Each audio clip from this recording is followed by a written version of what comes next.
Vivir por vivir no es vivir. Reflexión del compositor dominicano para el resto del mundo, Mauricio Martínez. En la voz, desde México, Jorge Álvaro Mejía Zabaleta. A veces, en un intento por sobrevivir, somos capaces de aprender las peores lecciones que alguien nos pone enfrente, y no medimos las consecuencias que a futuro pueden traernos nuestras malas acciones. Creemos que aquel camino de abundancia que nuestros ojos miran será eterno, y que el destino jamás habrá de pedirnos cuentas sobre cada uno de nuestros actos. Al menos así lo creía Tacho, quien de niño había sido hijo único de aquel matrimonio venido a menos por las grandes carencias económicas en que sobrevivía de milagro. Sus escasas tierritas apenas si les daban para mal comer, nada de lujos, menos pensar en que Tacho pudiera ir a la escuela o de vacaciones. Parecía que Dios se había olvidado de ellos por completo. Tan solo bastaba ver el jacalito donde había una silla y una mesa roídas por la polilla para darse cuenta de la miseria que rondaba aquella familia. Todo parecía transcurrir en esa normalidad lastimera hasta ese día en que llegó aquella camioneta sospechosa a la orilla de aquel río que bordeaba aquella loma donde Tacho jugaba entre las ramas de los árboles, de la cual un sujeto fue lanzado con violencia, haciéndolo pasar por muerto. Tacho se acercó lentamente y sin perder detalle pudo darse cuenta que aquel hombre estaba vivo, bastante lastimado pero vivo. Al menos así lo mostraba aquel quejido lastimero que salía calladamente de su boca. Tacho lo levantó a como pudo y lentamente lo fue arrastrando a un rincón donde nadie lo pudiera ver. Al paso de los días, aquel hombre se fue reponiendo y parecía ver a Tacho con bastante aprecio, al grado que le propuso que se fuera con él, y Tacho, sin pensarlo dos veces, aceptó sin siquiera despedirse de sus padres, que afligidos lo buscaron durante varios días, hasta que perdieron la esperanza de hallarlo pensando que algo malo le había pasado. Cuando en su búsqueda descubrieron aquellas huellas de sangre que habían quedado en el lugar donde Tacho había atendido a su nuevo amigo. Al paso de los años, Tacho conoció las maravillas de una nueva vida llena de lujos y sin carencias, al punto de olvidarse por completo de sus padres y de su propio origen.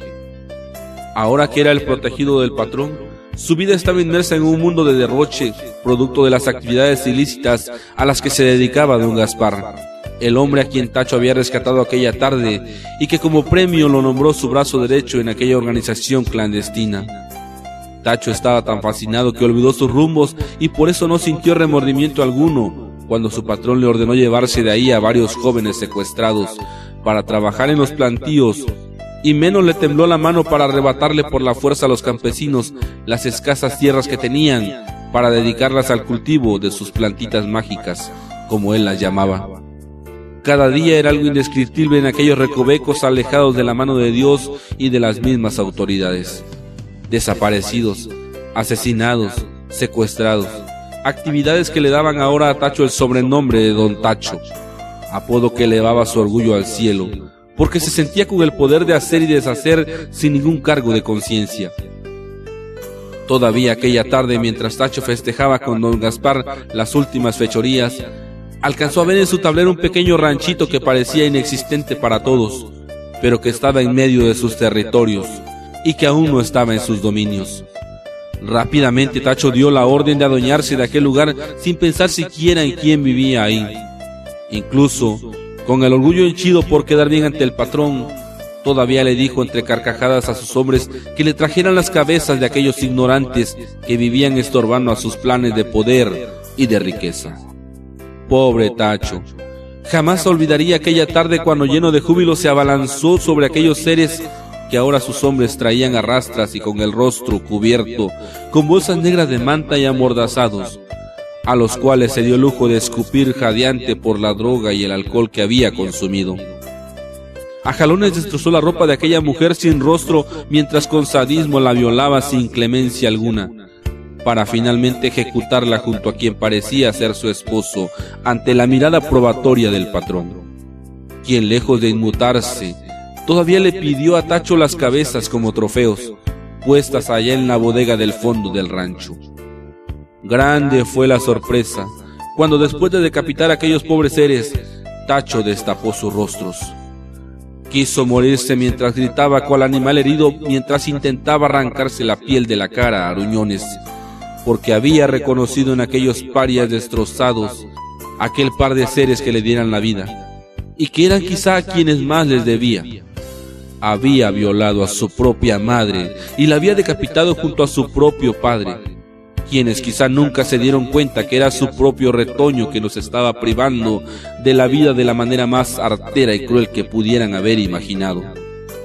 Tacho dio media vuelta llorando mientras desenfundaba su arma ante la mirada atónita de todos los presentes que no atinaban a reaccionar, y accionándola le vació la carga a todos los presentes que cayeron uno a uno sin quejido alguno. Todo había terminado en un momento, y Tacho corrió por el monte mientras intentaba darse el tiro de gracia, que para su mala suerte no llegó porque se había quedado sin municiones, en medio de la nada y a un paso de enloquecer por tan grande maldición vertida sobre su vida.